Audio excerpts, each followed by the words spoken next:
Breakfast আর লাঞ্চে গবলুর জন্য আজকে কি বানালাম সেটাই তোমাদের সাথে আজকে আমি শেয়ার করব। রাধে রাধে বন্ধুরা, আশা করি তোমরা সবাই খুব ভালো আছো। ইন্ডিয়া মণিপুর থেকে গবলুর পরিবারের আরেকটা নতুন ভিডিওতে সবাইকে স্বাগত। ব্রেকফাস্ট নিয়ে গবলুর কাছে চলে এসেছি। আর আজকের ব্রেকফাস্টে আমি কি বানিয়েছি দেখো। আজকে বানিয়েছি গরম গরম পরোটা আর সঙ্গে কিন্তু গরম গরম ছানা। আজকে কিন্তু সবজি বানাইনি, তো ছানার মধ্যে একটু অল্প চিনি দিয়ে দিয়েছি আর সাথে দিয়ে দিয়েছি দুটো ব্যানানা। তো গবলুকে ব্রেকফাস্ট খাইয়ে দেওয়ার পরে আমি গবলুর কিছু জামা কাপড় আছে সেগুলো ধুয়ে নেব। হোলি খেলার পরে মানে দোল খেলার পরে সেগুলো সব পড়েছিল, তো সেগুলো আমি ধুয়ে দেখো মেলে দিয়েছি বাইরে রোদের মধ্যে। তো এগুলো শুকাতে থাকুক, আর ততক্ষণে চলো আমরা কিচেনে চলে যাই আর গবলুর জন্য লাঞ্চ রেডি করি। তো দেখো এই শাকগুলো নিয়েছি, আজকে রান্না করব। এগুলোকে লাই পাতা বলে এখানে, আর এই লাই পাতা কিন্তু এখানে সারা বছরই পাওয়া যায়। আবার অনেকে কিন্তু এটাকে সর্ষে শাকও বলে, যদিও আমাদের ওয়েস্ট বেঙ্গলে যেরকম ছোটো ছোটো সর্ষে শাক হয় সেরকম কিন্তু নয়, আর টেস্টও কিন্তু পুরোই আলাদা। তো শাকটা একটু পেকেও গেছে, আর আমি চেয়েছিলাম একটু পালং শাক, কদিন ধরেই বাজারে খুঁজছি কিন্তু পাচ্ছি না।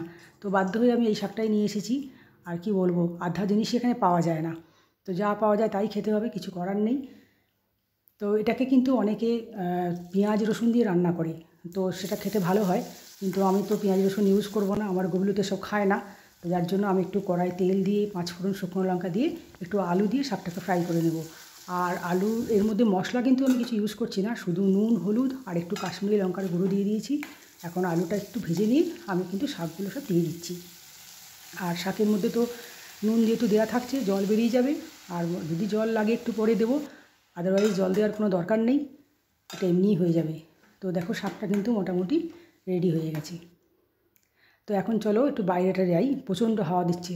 দেখো বাইরে একটু ঘুরে আসি, দেখো বারান্দার অবস্থা দেখো, আর এই উঠোনের অবস্থা দেখো, আমের মুকুল পড়ে পড়ে। আর কি বলবো, এই সকালবেলায় ঝাঁট দিয়ে আমি সমস্ত ঘর মুছে পরিষ্কার করেছি, আমের মুকুলে চারদিক ভর্তি হয়ে যাচ্ছে, আর পায়ে পায়ে সেগুলো ঘরে সমস্ত ঢুকছে। খুব অসুবিধা হয়, কিচ্ছু করার নেই, যতদিন এগুলো আছে। আর হাওয়ার জন্য এই জিনিসটা হচ্ছে, রোজ এত পরিমাণে হাওয়া দেয় কি বলবো।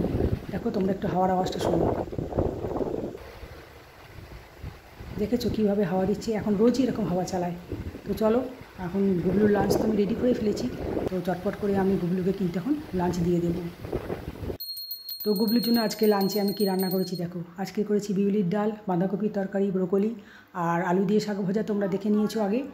আর এদিকে ভাত তো আছেই, আর সাথে যেরকম ফ্রুটস থাকে। তো গুবলুকে আমি একটু খাইয়ে দেবো, আর খাইয়ে দেওয়ার পরে আজকের ভিডিওটা কিন্তু আমি এখানেই শেষ করব।